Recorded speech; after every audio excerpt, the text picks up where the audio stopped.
డబ్బు, అనారోగ్యం, ఉద్యోగం, వ్యాపారం అప్పులతో బాధపడుతున్నారా? మీకోసమే మేనిఫెస్టింగ్ మిరాకిల్స్ ప్రోగ్రామ్.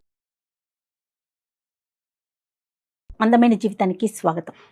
నమస్తే డాక్టర్ గారు. నమస్తే జయ గారు. నమస్తే అమ్మా. వైఫ్ అండ్ హస్బెండ్కి ఇష్యూ, అది వాళ్ళకి సంబంధించిన పర్సనల్ది కాదు. మ్మ్. కాదా అంటే అవుననే చెప్పాలేమో. మ్మ్. చాలా కొత్తగా అనిపించిందండి. మ్మ్. అంటే సహజంగా జరిగేవే దీన్ని మన వేదికకి దాకా తీసుకొచ్చారు అంటే నిజంగా దానికి మనం హ్యాట్స్ ఆఫ్ చెప్పాలండి. Right right. అయితే నేను కాల్ చేస్తానండి, మీకు సస్పెన్స్ ఎందుకు. మ్మ్. సో డైరెక్ట్గా ప్రదీప్తోనే మాట్లాడదాం. మ్మ్.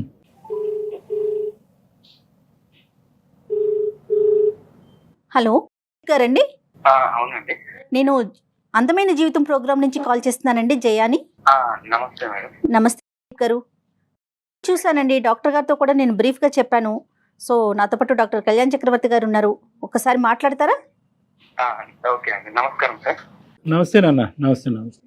ఏంటి సమస్య మీద ఎవరిదన్నానా? అంటే ఏం లేదు సార్, చిన్న ఇంట్లో ఫ్యామిలీ ఇష్యూస్ ప్రాబ్లమ్. అంటే ఎలా అయిపోయిందంటే, నేను ఒక రిజిస్టర్ ఆఫీస్ లో జాబ్ చేస్తుంటాను సార్. మ్మ్. ఎంత వయసు నాన్న? ప్రదీప్ నీది ఎంత వయసు? సార్ నా age 35 sir. 35 years. Okay okay. అవును. రిజిస్టర్ ఆఫీస్ లో జాబ్ చేస్తున్నారు ఎక్కడ? హైదరాబాద్ లోనేనా? అవును సార్. సరే హైదరాబాద్లోనే. చెప్పండి. నేను చేస్తున్న ప్లేస్ లో అంటే బేసిక్ గా నా శాలరీ వచ్చేసి 40,000 సార్. మ్మ్. ఓకే. నేను చేస్తున్న ప్లేస్ లో ఎన్నో income sources, side income sources ఎన్నో ఉంటాయి. నా గవర్నమెంట్ జాబే నాకు శాపం అయిపోయింది సార్. నా జాబే ఎందుకు అంటే, గవర్నమెంట్ జాబ్ కావాలి నాకు. నా వైఫ్ తోటి నాకు విపరీతమైన టార్చర్ ఉంది సార్. అంటే నేను అది పీక్ లెవెల్ లో భరించలేకపోతున్నాను సార్. హలో. ఎట్లా అండి, అంటే ఏంటిది? అంటే తనకి నాకు వచ్చే శాలరీ కంటే తనకుండే కోరికలు, తనకుండే ఆశలు అవి ఎక్కువైపోయినాయి అన్నమాట. ఓకే. నేను ఎంతవరకు సంపాదిస్తాను, నేను ఎంతవరకు హ్యాపీగా చూసుకుంటాను అనే దానికంటే మ్మ్. తనకుండే ఆశలు, తనకుండే కోరికలు ఎక్కువైపోయినాయి. మళ్ళీ నాకు ఒక సలహా ఏమి ఇస్తుందంటే, నీకు సైడ్ ఇన్కమ్ వచ్చే సోర్సెస్ ఉన్నాయి కదా, నువ్వు దాన్ని తీసుకోవచ్చు కదా అని చెప్పేసి నాకు మళ్ళీ నాకే రిటర్న్ క్లాస్ ఇక్కడ. అంటే సింపుల్ గా చెప్పాలంటే ప్రదీప్, మీ జాబ్ నచ్చింది కానీ మీ శాలరీ నచ్చట్లే. ఆవిడకి నచ్చట్లేదు. అవును అవును సార్, అవునవును నచ్చట్లేదా, చాలట్లేదా? సార్. మేమున్న పరిధిలో నాకు అది సరిపోతుంది సార్. నేను అప్పటికి చెప్తున్నాను, నేను నీకు లగ్జరీ లైఫ్ ఇవ్వలేకపోవచ్చేమో, బట్ నేను హ్యాపీ లైఫ్ అయితే నీకు ఇస్తాను. ఇంటికి వెళ్తే సరిగ్గా ఉండదు. తన మైండ్ సెట్ ఎంతసేపు మైండ్ లో వాళ్ళు ఎలా ఉన్నారు, వీళ్ళు ఎలా ఉన్నారు, వీళ్ళు ఇంత ఇంత పెద్ద ఇల్లు ఉంది, ఇంత ఆస్తి ఉంది, ఇవి ఆలోచిస్తుందే తప్ప మా ఆయన నన్ను మంచిగా చూసుకుంటున్నాడు, మా ఆయన నాతో హ్యాపీగా ఉంటున్నాడు, సండే అట్లా బయటకు వెళ్తాము, ఇవి ఏముండవు అనమాట మైండ్ లో. నాకు ఒకే ఒక రిక్వెస్ట్ ఏంటంటే, తన కొంచెం కౌన్సిలింగ్ ఇస్తే చాలు సార్. ఒక నిమిషం ప్రదీప్. ప్రదీప్ కౌన్సిలింగ్ ఇద్దాంలే కానీ, కౌన్సిలింగ్ అనే మాటకు ముందు ఈ అమ్మాయి ఏంటి కొద్దిగా మీకంటే కొద్దిగా ఉన్నతమైనటువంటి కుటుంబం నుంచి వచ్చిందా? కొద్దిగా అన్ని సంతోషాలు సుఖాల మధ్యన పెరిగొచ్చిందా? లేదు సార్, అంటే నార్మలే, వాళ్ళ నాన్న కూడా నార్మలే, మధ్యతరగతి కుటుంబం. నేను సార్ అంత ఉన్నత ఏం కాదు, మాది అరేంజ్ మ్యారేజ్. రెండు ఈక్వల్ గానీ ఖచ్చితంగా ఇక్కడ మేజర్ అట్రాక్షన్ అయితే మాత్రం మీ ఉద్యోగమే అమ్మాయికి. నా ఉద్యోగం ఓకే, నా ఇన్కమ్ తనకి బాగా ఇబ్బంది అదే అయిపోయింది. అంటే రావటానికి ఏంటంటే ఉద్యోగం చూసి ఏమనుకుందంటే అబ్బాయి వీడు బాగా కుమ్మేస్తాడు తర్వాత అని అనుకుంది. కానీ మీరు ఆ కుమ్ముడు అనే విషయంలో కొద్దిగా వెనక్కి తగ్గారు, అది ఆవిడకి నచ్చట్లేదు, అంతే కదా? అవును సార్. పిల్లలు ఉన్నారా? 2 పిల్లలు మేడం. ఏం చదువుతున్నారండి? చిన్న పిల్లలు మేడం. ఒక అబ్బాయి ఫస్ట్ క్లాస్ చదువుతున్నాడు, ఇంకొక అబ్బాయి జస్ట్ ఇన్ ద యూకేజీ అలా. ఓకే, తను హౌస్ వైఫే, హోమ్ మేకరే. తన హౌస్ వైఫ్. ఎక్కడ కూడా ఏ లోటు లేదు కదా ప్రదీప్? అంటే ఈఎంఐలు కట్టుడు కానీ ఇలాంటి వాటిలో ఏమీ లోటు ఏం లేదు. నాకు అడిషనల్ గా ఎటువంటి నేను ఖర్చులు కూడా పెట్టాను సార్. నేను ఒక పొదుపుగా సేవింగ్స్ అని అవన్నీ ఒక ప్లానింగ్ తోటి ఉన్నాను సార్. నేను నా లైఫ్ లో నేను ఒక ప్లానింగ్ ప్రకారమే నేను అన్ని స్టెప్ బై స్టెప్ వేసుకుంటూ వెళ్తున్నా.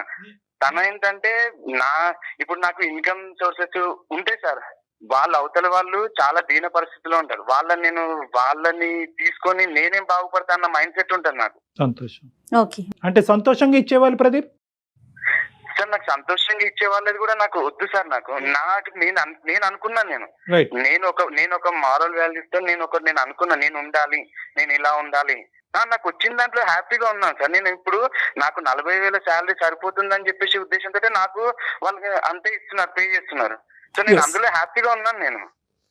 అంటే మీ ఆఫీస్ వాళ్ళు అందరూ కూడా ఇదే తత్వంతో ఉంటారా? ఆబ్వియస్లీ నా కొలీగ్స్ నన్ను ఇన్స్పైర్ గా తీసుకుంటారు సార్ ఆఫీస్ లో. ఓ నేను వాళ్ళు నన్ను ఒక పద్ధతి గల మనిషిలాగా, ఒక ఏదైనా వర్క్ అవ్వాలంటే నా దగ్గరికి పంపించాలన్నంత నేను ప్రతి ఒక్కరికి నేను ఒక ఇన్స్పైర్ సార్. నేను ఒకసారి వాళ్ళ చేత మాట్లాడిపించవలసింది కదా మీ భార్య గారిని. సార్ అన్ని అయిపోయాయి సార్, అన్ని అయిపోయినాయి. అందరితో మాట్లాడించాను. మరి మనం ఒకసారి డాక్టర్ గారితో మాట్లాడిద్దామా ప్రదీప్? అంటే అవకాశం ఉందా లేదా? అవకాశం ఉందా అసలు? ఉంది తను మాట్లాడతారా? అంటే ఇప్పుడు కాల్ కలుపుతాను మేడం, ఒకసారి కలపండి. అదే ముందుగా విషయం చెప్పండి అండి ప్రదీప్ మేడం. మళ్ళీ ఇది సమస్య కాకుండా చూసుకోండి. డాక్టర్ గారితో మాట్లాడటం అనేది మీకు సమస్య కాకూడదు. అయ్యో, నాకున్న ఈ సమస్య ముందు ఇప్పుడు మీరే ఏదైనా సాల్వ్ చేయాలి. అలా కదా, ఆవిడ షాక్ అవ్వకూడదు కదా నాన్న. నువ్వు ఇప్పుడు సడన్ గా కాల్ కలిపి డాక్టర్ గారితో మాట్లాడిపిస్తానంటే కనుక ఇంతకు ముందు మాకు ఒక ఎక్స్పీరియన్స్ ఉంది. అదే కదా, ఇంటికి రా చెప్తానన్నారు ఆవిడ. ఆ పరిస్థితి మీది కాకూడదు, ఉన్న పరిస్థితి కంటే దిగజారకూడదు అని అడుగుతున్నాం. ఒకసారి మీరు ఆవిడతో మాట్లాడేసి విషయం చెప్పి అప్పుడు కాన్ఫరెన్స్ లోకి తీసుకోండి. ఓకే ప్రదీప్, మేము హోల్డ్ లో ఉంటాము, మాట్లాడండి. మేము హోల్డ్ లో ఉంటాం, మీరు ఫస్ట్ మాట్లాడండి, అమ్మాయితో వివరం చెప్పండి. విచిత్రమైన ఇష్యూ కదా కళ్యాణ్జీ. అంటే అతను లంచం తీసుకునే ఉద్దేశం లేదు, లంచం తీసుకోవటం తప్పు నేరం, అందరూ తీసుకున్నా కూడా నాకు అది లేదు, కెమెరా ముందైనా వెనకట్లని అతను అంటున్నాడు. కానీ అమ్మాయి తీసుకుంటే తప్పేంటి, నీ ఉద్యోగం అది డిమాండ్ చేస్తూ ఉంటే చేయటం సుఖపడదాం అని అంటుంది అమ్మాయి. తనేంటి, నా కష్టానికి తగ్గ ఫలితం వస్తుంది, ఇది చాలు, ఇందులోనే బతుకుదాం అనే ఆలోచన అని అనిపిస్తోంది అతని మాటలను బట్టి మనకి. మీరు మాట్లాడే వ్యక్తి మీ కాల్ ని హోల్డ్ లో పెట్టారు. హలో ప్రదీప్ సార్, మా మిస్సెస్ ఒకసారి లైన్ లో ఉన్నారు. లక్ష్మి. హలో, పేరుకు తగినట్టు లక్ష్మి గారు నమస్తే అండి. నమస్తే, ఎవరు మాట్లాడేది? ఎవరండి? అందమైన జీవితం ప్రోగ్రామ్ నుంచి అండి. నేను జయాని అండ్ డాక్టర్ కళ్యాణ్ చక్రవర్తి గారు కూడా నాతో పాటు ఉన్నారండి, స్టూడియోలో ఉన్నాము. ఇప్పుడే ప్రదీప్ గారు ఒక చిన్న సమస్యని మా ముందుకు తీసుకొచ్చారు. సమస్య కాదు కానీ ఒక చిన్న పరిణామాన్ని, దాని గురించి ఒకసారి మీతో మాట్లాడదామని చెప్పి కాన్ఫరెన్స్ లోకి తీసుకున్నారు.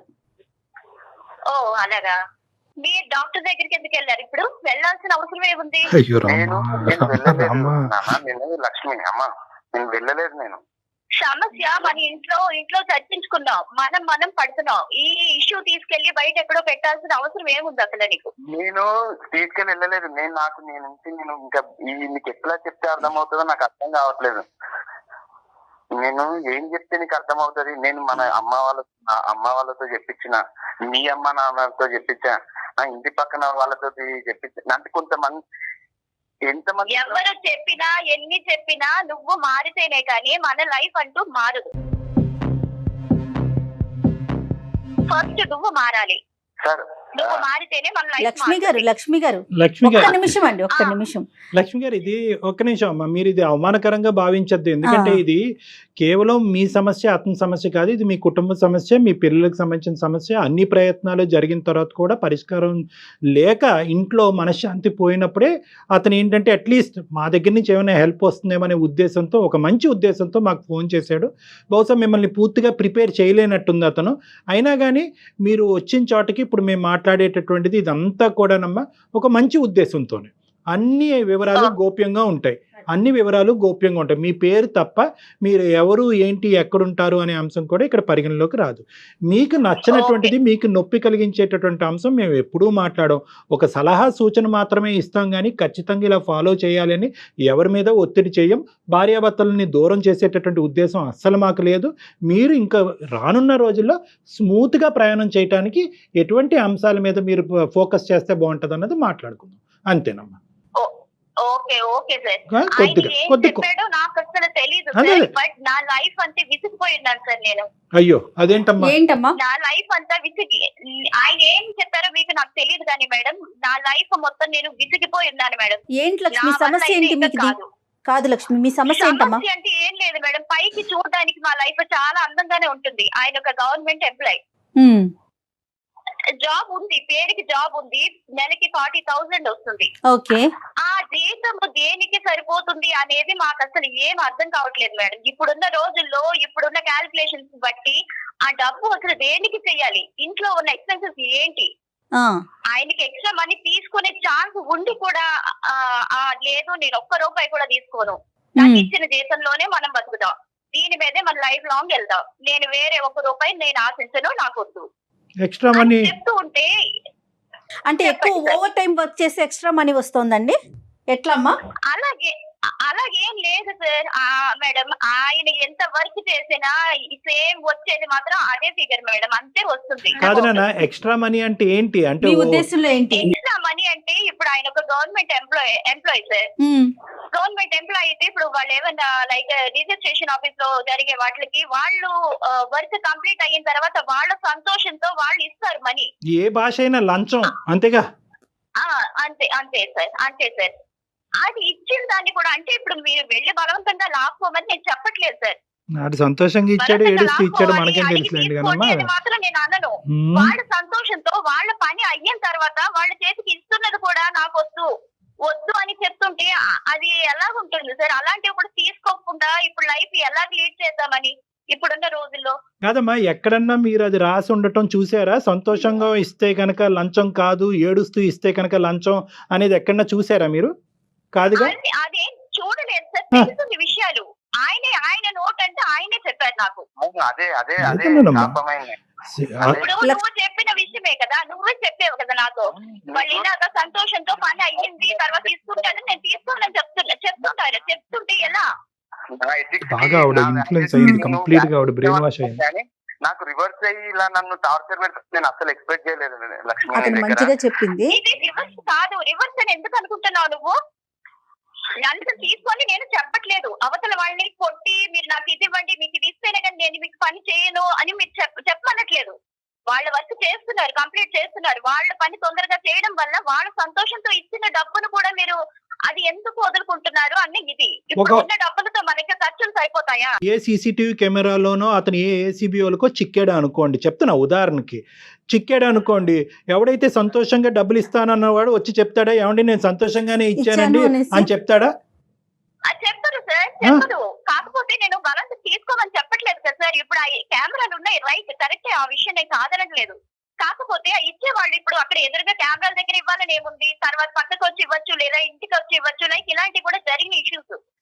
అలాంటివి కూడా చేతికి వచ్చిన దాన్ని కూడా వదులుకుని క్లూస్ కూడా మీరే చెప్పేస్తున్నారు లక్ష్మి, పేరుకు తగినట్టు, లక్ష్మీదేవికి తగినట్టుగా దానికి క్లూస్ కూడా మీరే చెప్పేస్తున్నారు. మా మేడం మీకు జనరల్ గా మీరు ఒక అమ్మాయే కాబట్టి, మీరు ఒక ఆడవాడు కాబట్టి ఇప్పుడు ఈ ప్రాబ్లం నేను మీకు అర్థం అవుతుందని నేను అనుకుంటున్నాను. నాకు అర్థమైందండి. కాదు, ఫంక్షన్ ఉంది అనుకోండి, ఒక అకేషన్ ఉంది మేడం, అకేషన్ కి వెళ్తాము, పేరుకి ఏంటంటే అందరూ మీ ఆయన ఒక గవర్నమెంట్ ఎంప్లాయీ కదా, ఓకే మీకు ఇది ఉంటుంది, అన్ని జ్యువెలరీ ఇంత సారీ, ఆ టైప్ ఆఫ్ వాళ్ళ థింకింగ్ ఉంటుంది, వే ఆఫ్ థింకింగ్ ఆ విధంగా ఉంటుంది. లక్ష్మి అలా కాదు మేడం. లక్ష్మి గారు ఒక్క నిమిషం అండి, ఒక్క నిమిషం.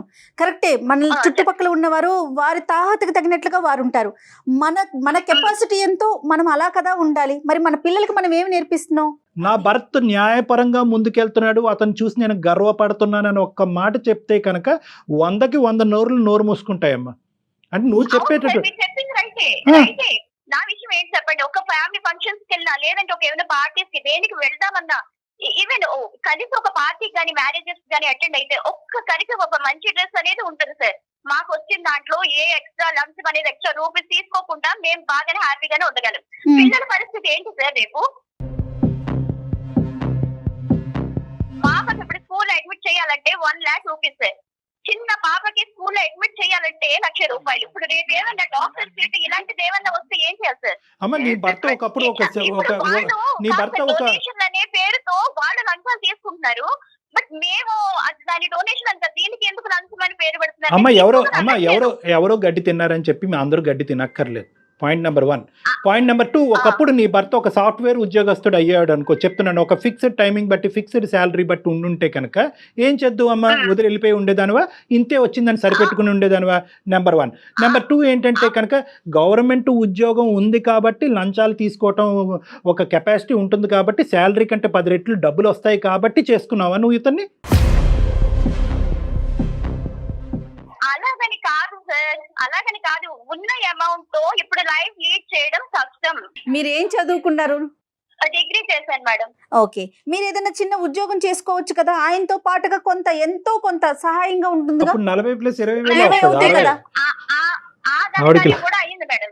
అది కూడా చేశాను. అది కూడా చేద్దామని అప్లై చేస్తే ఈ మనిషి ఉన్నాడే ఆ. దానికి కూడా ఇంత అమౌంట్ పే చేయాలి, కట్టాలి, అట్లీస్ట్ అది నాకు పే చేయండి, లేదంటే నేను కూడా జాబ్ చేస్తే ఇద్దరికి ప్లస్ అవుతుంది, లైఫ్ లీడ్ చేయొచ్చు, పిల్లలతో ప్రాబ్లం అవ్వదని చెప్తే ఎంత రిక్వెస్ట్ చేశాను మేడం. అది ఈ తప్పు విషయమై లేదు చాలా ప్రదీప్. రిక్వెస్ట్ చేశాను, నేను అది జాబ్ అది చేస్తాను, ప్రదీప్ ఇద్దరు కూడా తప్పే. కలిసి చేద్దామంటే ఉమ్. అట్లీస్ట్ ఆ మనీ కూడా నాకు అరేంజ్ చేసే ఇది కూడా లేదు ఏం మేడం. ప్రదీప్? నేనేం చేయను మేడం, ఎవరితో చెప్పుకోవాలి? ఇవ్వనని చెప్పిన సైడ్ ఇన్కమ్ వాళ్ళకి లంచం నేను ఇవ్వనని చెప్పిన. నేను జాబ్ చేయొద్దని చెప్పట్లేదే. ఓ అక్కడ నీకు బ్యాక్ డోర్ తో వెళ్తోంది తను, వద్దంటారు ఆయన. ఏమ్మా అక్కడ కూడా ఇదే సబ్జెక్టా? ఆ, వీళ్ళకి ఎదురైంది కూడా అదే ఘటన ఎదురైంది. ఏం ప్రదీప్? టాలెంట్ తోటి నీ ఎగ్జామినేషన్ నీవు ప్రిపరేషన్ ఆ దాన్ని బట్టి నువ్వు ముందుకెళ్ళి వెళ్ళు కానీ నన్ను లంచం కట్టు అంటే నేను కట్టాను. కట్టడు, తీసుకోవడం కట్టడు కట్టడు మనోడు. అంతే అస్సలు. సరిపోయింది. కాదమ్మా, లంచం లేనిది, లంచం తీసుకుంది, ఇవ్వవలసినటువంటి అవసరం లేనటువంటి ఉద్యోగాలు ఏమీ లేవమ్మా ప్రపంచంలో. ఉన్నాయి సార్, అవి ఎంతవరకు యూజ్ ఉంటాయి సార్? తనకు ఎంతవరకు ఉంటాయి దొరకట్లా, టచ్ చెప్పండి? కావట్లా తనకి. కాదు యూజ్ అంటుంది ఆవిడ. ఆ, ఆవిడకి ఉపయోగం లేదంట ఆవిడకి అలాంటివి. మ్యాచ్ యూజ్ అవ్వట్లేదు. ఉంటాయి సార్. ఇప్పుడు 5,000 10,000కి మనకి ఎన్నని మనకి ఇది ఆవిడ తీస్తాయి ఉద్దేశం సార్. ఏంటంటే పిల్లలతో కనుక లంచం ఇచ్చే ఉద్యోగం ఉంది అంటే కనుక అక్కడ లంచం తీసుకోవచ్చు. సార్ ఒక్క మాట అడిగాడు, ఉమ్, అమ్మ స్కూల్లో ఒక ట్రిప్ వెళ్తున్నాము దానికి ఇంత పే అదే చేయమంటున్నారు. అదే. అట్లీస్ట్ ఆ అమౌంట్ అడగడానికి కూడా నాకు ఇంట్లో లేదమ్మా, మనకు అర్హత లేదు అని చెప్పడానికి కూడా నాకు అమ్మమ్మమ్మ ఆ ఆలోచన ఉంటే 100 మార్గాలు ఉంటాయి. మీ ఆలోచన కాన్సెప్ట్ ఎలా ఉంది అంటే కనుక, ఒరే బాబు మీ నాన్న బయటకు వెళ్తున్నాడు కానీ చెప్పుకోవటానికి పెద్ద ఉద్యోగం కానీ సరిపడేంత డబ్బులు తీసుకురావట్లేదు అనే కాన్సెప్ట్ ఏదైతే మీ ఇంట్లో తిరుగుతుందో బంగారం లాగా, అదే కాన్సెప్ట్ ఆటోమేటిక్గా పిల్లలు ఇంబైబ్ అవుతారమ్మా. వాళ్ళకి కూడా అమ్మ సరిపోవట్లేదా, రావట్లేదా, ఇలా చేయొచ్చా అలా చేయొచ్చా అన్నది 100కి 100 పాటు. వాళ్ళకి ఏంటి సార్, ఇప్పుడు వాళ్ళు కూడా ఎగ్జాంపుల్ చూపిస్తున్నారు సార్. అమ్మ నిన్న వీళ్ళ కార్లో వచ్చారు, మా ఫ్రెండ్స్ ఇలా వచ్చారు, నిన్న అక్కడికి వెళ్ళారు, ఇక్కడికి వెళ్ళారు, మార్కెట్ ఇవన్నీ చెప్తుంటే అట్లీస్ట్ మనం అవసరాలు వేరు, ఫెసిలిటీస్ వేరమ్మా. లక్ష్మి, లక్ష్మి. చెప్పేది మనకు కొన్ని ఇవ్వలేమో స్థితిలో ఉన్నాము. No, no, no. అది కూడా నేను నో లక్ష్మి, సింపుల్ కాన్సెప్ట్. మీ భర్త 25,000 30,000 ఉద్యోగం చేసుకునే భర్త నీకు దొరుకుంటే నీ జీవితంలో అటువంటి వ్యక్తిని నువ్వు పెళ్లి చేసుకుంటే కనుక నువ్వు కన్నటువంటి పిల్లలకి నువ్వు ఏం సమాధానం చెప్తావు? ఏమని చెప్పుండేదాన్ని? ఇదే ప్రశ్న నీ కొడుకు అడిగాడు, అమ్మ ఆడు ఏరోప్లేన్లో వస్తున్నాడని అడుగుతాడు, అప్పుడు ఏమని చెప్తావు? ఏం చెప్పలేను సార్. రైట్, అంతే. ఇప్పుడు కూడా అదే, నువ్వు నీ పిల్లల్ని ఎలా పెంచిది, వాళ్ళకి ఏ సమాధానం చెప్తే కనుక పిల్లల దగ్గర నుంచి అవే ప్రశ్నలు వస్తాయి. సరిపోవట్లేదు అంటే కనుక అమ్మ సరిపోవట్లేదు అని అంటారు. మీరేమొచ్చి వజ్ర వైడూర్యాల వైపు చూస్తే కనుక వాడు కార్లు ఏరోప్లేన్స్ వైపు చూస్తారు. సో ఇక్కడ ఏంటంటే తల్లి చూసేటటువంటి విధానం బట్టి పిల్లల యొక్క పెంపకం ఉంటుంది, వాళ్ళు అడిగేటటువంటి ప్రశ్నలు ఉంటాయి. The battle is between 2 things. ఒకటి ఏంటంటే మెటీరియలిస్టిక్ వర్సెస్ ఎథికల్. నాకు ఇది కుర్చీ అంటే కనుక ఈ కుర్చీ సరిపోతుంది, నాకు ఈ ఫ్యాన్ అంటే కనుక ఈ ఫ్యాన్ సరిపోతుంది, నాకు ఏసీ ఉంటేనే నేను ఉంటాను, నాకు రిలాక్స్డ్ చైర్ ఉంటేనే ఉంటానంటే కనుక మీ మైండ్ సెట్ ఎప్పుడు కూడా అటువైపే ఉంటుంది. నీ భర్త ఇప్పుడు ఏమి తప్పుగా మాట్లాడుతున్నాడని మీకు అనిపిస్తుందా, లేదంటే ఎథికల్గా మాట్లాడుతున్నాడని అనిపిస్తుందా? ఎలా అనిపిస్తుంది మీ భర్త గురించి? చేతకానోడు కింద అనిపిస్తుందా, లేదంటే ఒక ఎథికల్గా మాట్లాడేటటువంటి వ్యక్తి గురించి అనిపిస్తుందా? మీకు ఎలా ఉంది? ఎథికల్ గానే మాట్లాడుతున్నారు సార్. Yes. కాకపోతే నేను అనేది ఇప్పుడు మనకి ఇది తప్ప వేరే ఏం లేదు అంటే మనకున్న లిమిట్స్ లోనే మనకున్న మనీలోనే హ్యాపీగా ఉండొచ్చు. బట్ ఛాన్స్ ఉండి కూడా ఎందుకు ఇలాగే ఉన్నారు? ఎవరైనా క్వశ్చన్ చేస్తే ఏంటి గవర్నమెంట్ ఎంప్లాయీ కదా, ఈ ఛాన్స్ అనే పదమే తప్పమ్మా. ఈ ఛాన్స్ వల్ల 10 రూపాయలు తీసుకోవచ్చు, 10 సంవత్సరాలు జైల్లో అన్నా ఉండొచ్చు. ఈ పదం వాడుతున్నారు చూడండి, ఛాన్స్, ఆపర్చునిటీ, బంగారు ఛాన్స్, గోల్డెన్ ఛాన్స్ అంటున్నారు చూడండి, అవి కాదు. అదే ఛాన్స్ డబ్బులు తీసుకుంటున్నప్పుడు మీ భర్త అడ్డంగా ఎవరికైనా ఏసీబీ వాళ్ళకి దొరికి ఒక 10 సంవత్సరాలు జైల్లో ఉంటే కనుక అప్పుడు మీరు మాకు ఫోన్ చేస్తారు వేరే కారణం పెట్టుకు. కాదండి, వాళ్ళే డబ్బులు ఇస్తూ కావాలని ప్లాన్డ్ గా కూడా ఇచ్చి బుక్ అయితే ఉంటే అసలుకే మోసం కాదు. గుడ్డు తినాలండి, కోడినే కోసేసుకుంటామంటున్నారు మీరు. ఒకసారి ప్రాక్టికల్ గా ఆలోచించండి. ఈరోజు షార్ట్ కట్ మార్గాల్లోకి వెళ్తే కనుక లక్షలు రావచ్చు, కానీ అడ్డంగా దొరకచ్చు. దానివల్ల చాలా పరిణామాలు చాలా భయంకరంగా ఉండబోతాయి. మీకు అది తెలియట్లేదు. మీరు ఈ bad side of the things చూడలేకపోతున్నారు. అది ఇక్కడ అంటే వాళ్ళే ఇస్తామంటున్నారు కానీ కోణంలోకి వెళ్ళిపోతున్నారు. వాళ్ళు ఇచ్చినా, ఇతను ఆనందంగా తీసుకున్నా, వాళ్ళు బాధపడుతూ ఇచ్చినా, ఎలా తీసుకున్నా at the end of the day మొదట్లో చెప్పినట్టుగానే దాని పేరు లంచం. అంతే.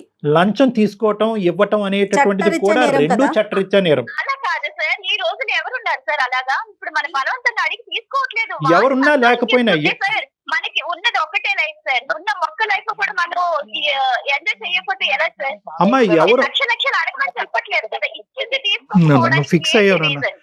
అప్పుడు నేను ఏదైనా దారి తప్పితే ఈయన ఇలా అయిపోయాడు అలా ఆ ప్రెషర్ వల్ల దారి నువ్వు దారి తప్పుతావు. నువ్వు దారి తప్పే మనిషి అయితే ఎప్పుడో బాగుపడుతున్నా life. అరే అమ్మ నువ్వు దారి తప్పకూడదని దేవుడు దండం పెట్టుకోవాలమ్మా. నాకు ఒకటి అర్థం కావట్లేదు, ఏమైనా గాంధీజీ వంశం నుంచి వచ్చావా ఏంటి? ఓయమ్మా. ఇప్పుడు వంశం అని నేను చెప్పట్లేదు, ఇచ్చింది సంతోషంగా తీసుకోవడానికి ఏంటి నీకు ప్రాబ్లం ఏంటి? అతనిది గాంధీ వంశమా నీది హిట్లర్ వంశమా అనే సబ్జెక్ట్ తీసి పక్కన పెట్టండి. ఇది కాదు మనం మాట్లాడుకునేది.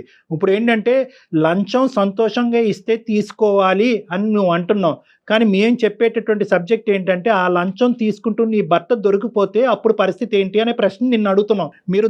మీరు దొరకనప్పుడు సిచ్యువేషన్ గురించి మాట్లాడుతున్నారు లక్ష్మి, దొరికిపోతే సిచ్యువేషన్ గురించి మేము మాట్లాడుతున్నాం. చాలా మంది లక్ష్మి అంటే ప్రాక్టికల్ గా ఆన్ స్క్రీన్ మనం మాట్లాడుకోకూడని ఒక విషయం, ఎందుకంటే మీరు ఆ స్టేట్ ఆఫ్ మైండ్ లోనే ఉన్నారు కాబట్టి నేను చెప్తున్నా. ఇచ్చే వాళ్ళు ముందుగానే మీడియాకి చెప్పి మరి ఇస్తా ఉంటారు.